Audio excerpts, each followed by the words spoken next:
మైత్రే, మైత్రే,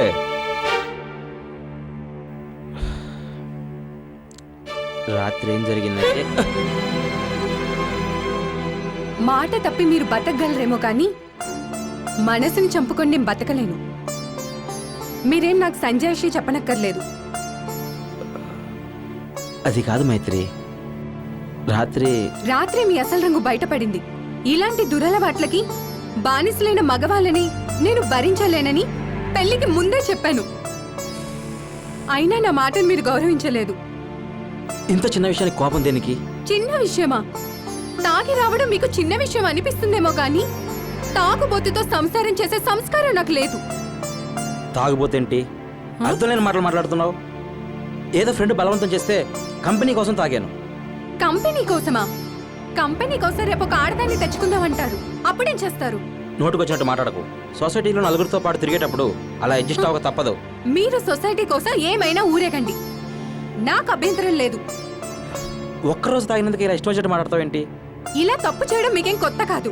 నిన్న సిగరెట్ తాగారు, ఈ రోజు మందు కొట్టొచ్చారు, రేపు దేన్నో ఒకదాన్ని ఇంటికి తీసుకొస్తారు, నన్ను మెడపెట్టుకుని బయటకు గెంటేస్తారు. ఈ నరకం నేను భరించలేను. ఏంటి నువ్వు అనుభవిస్తున్న నరకం? లోకంలో ఏ ఆడది పడిన కష్టాలు నువ్వు పడుతున్నావా? అసలు నేను చిత్రహింసలు చేసినట్టు మాట్లాడుతున్నావు ఏంటి? ఇంతకంటే ఏం కావాలి? నన్ను కార్లో తిప్పమని కానీ మేడల్లో కాపురం చేయించమని కానీ ఏనాడు మిమ్మల్ని అడగలేదు. నా భర్త అందరి మగవాళ్ళలా కాక ఎటువంటి దురలవాట్లు ఉండకూడదనుకున్నాను. అలా అని మీ దగ్గర మాట తీసుకున్నాను.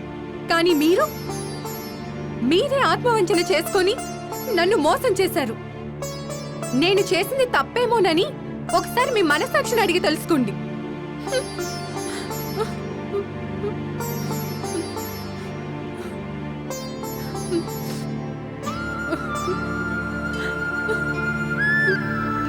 మైత్రి, మైత్రి, ఏడవకే, ఊరుకో నాన్న బంగారం. మిమ్మల్ని కట్టుకున్నందుకు నాకు ఏడిపే కదా మిగిలింది. మైత్రి, నా మాట వినవే. మగవాడిగా నా పౌరుషం నా చేత తాగించింది. ఇల్లాలుగా నీ బాధ్యత నేను భయపెట్టింది. I'm sorry. I promise you. దీన్ని బలహీనంగా మారనివ్వను. ఇంకెప్పుడు తాగను. నీ మీదొట్టే, సరేనా? నవ్వు నవ్వు నవ్వు నవ్వు నవ్వు నవ్వు నవ్వు నవ్వు. అది నవ్వు నవ్వు.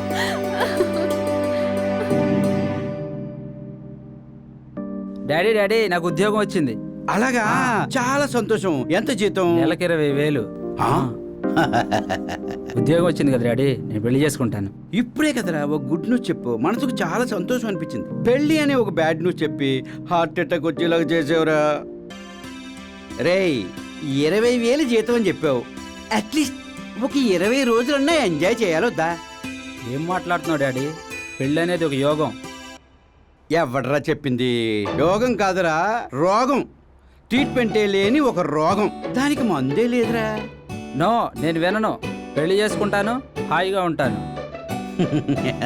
ఊరి పిచ్చివాడా, విధి అంత బలంగా ఉన్నప్పుడు నేనే కాదు, ఆ దేవుడు కూడా మార్చలేడు. అవన్నీ నాకు అనవసరం. పెళ్లి చేసుకుంటాను, దట్స్ ఆల్. రేయ్, ఇప్పుడే కదరా నీకు ఉద్యోగం వచ్చింది. పొద్దుట 7 గంటలకు వెళ్ళి సాయంకాలం 7 గంటలకు వస్తావు. రిప్రెస్ అయ్యి 10 గంటలకు కానీ బెడ్రూమ్ లోపలికి వెళ్ళలేవు. వైఫ్తో 1 గంట సేపు సంతోషంగా ఉంటావు. మళ్ళీ పొద్దున్నే లెగిసి 7 గంటలకు ఆఫీసుకు పోతావు. ఇలా ఒక నెలలో 30 గంటలు మాత్రం సంతోషంగా ఉండగలవు నీ భార్యతో. ఇలా సంవత్సరంలో 15 రోజులు మాత్రమే సంతోషంగా ఉంటావు.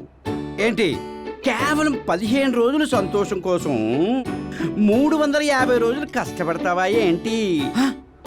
రేయ్, ఒక తెల్ల పేపర్ తీసుకొని అందులో ఒక నల్ల చుక్క పెడితే మీరు దాన్నే చూస్తారు కానీ తెల్ల పేపర్ని పట్టించుకోర్రా. అబ్బబ్బబ్బబ్బా, ఎప్పుడు చూసినా ఆడవాళ్ళని తిట్టటమేనయ్యా మీ పని. పెళ్లిలో సంతోషం లేదంటే ఎలాగండి? ఓ, నిత్య సంతోషిని. అవును, నిత్య సంతోషిని. ఎప్పుడైతే నిన్ను చేసుకున్నానో నిద్ర లేదు, సంతోషం లేదు. వీడు ఒక పసిపిల్లవాడు, మగవాడు. నోట్లో వేలు పెడితే చీకలేడు, కొరకలేడు. పెళ్లి చేసుకుని ఏం చేస్తాడు? నువ్వెప్పుడు ఇంతే. అరే అరే అరే అరే అరే అరే, మన వంశంలో మీసం మెలిసి మగాడు ఎవడన్నా పుడతారనుకున్నాడు, ఒక్కడూ లేడే. ఈడు కూడా అమ్మాయిలంటే పోతున్నాడే. ఎంతటి వీరుడైనా గానీ ఆ, ఏదో ఒక రోజు ఆడదాని కొంగబట్టుకు తిరగాల్సిందే. ఆ. అవును, జాగ్రత్త. ఆడైనా మగైనా చివరికి పోవాల్సిన శ్మశానానికే. ఈళ్ళు మారు.